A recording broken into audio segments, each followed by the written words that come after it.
សួស្តីកូនទាំងអស់គ្នាជួបជាមួយលោកគ្រូទៀតហើយនៅមេរៀនទី60ដើមត្នោត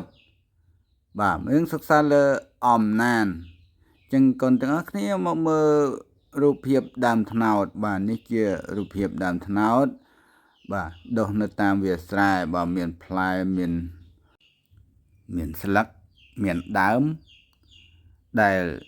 យើងអាចទាញផលប្រយោជន៍បានមកអំពីដើមត្នោតតោះអញ្ចឹងដើម្បីកុំឲ្យខាត់ពេលយូរយើងចូលទៅអានអត្ថបទអំណានរបស់យើងតែម្ដងតោះចាប់ផ្ដើមប្រទេសកម្ពុជាយើងសម្បូរដើមត្នោតណាស់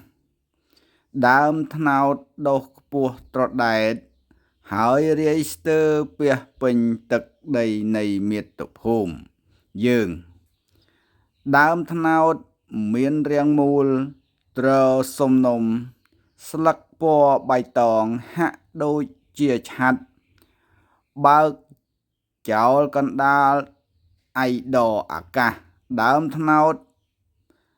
មានប្រយោជន៍ច្រើនយ៉ាងណាស់ផ្កា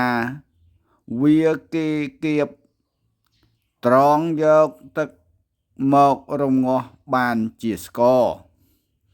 មានរសជាតិផ្អែមឈ្ងុយឆ្ងាញ់ដើម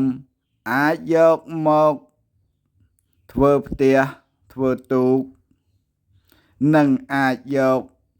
មកធ្វើជាវត្ថុផ្សេងទៀតគេអាចដេរក្រងស្លឹកត្នោតយកទៅប្រក់ជាដំបូលផ្ទះខ្ទមឬរោងផ្សេងខ្មែរយើងពេញចិត្តនឹងដើមត្នោតណាស់ព្រោះវាជាសម្បត្តិធម្មជាតិតាំងពីដូនតាមកបាទអំណានរបស់យើងបានបញ្ចប់ទៅហើយ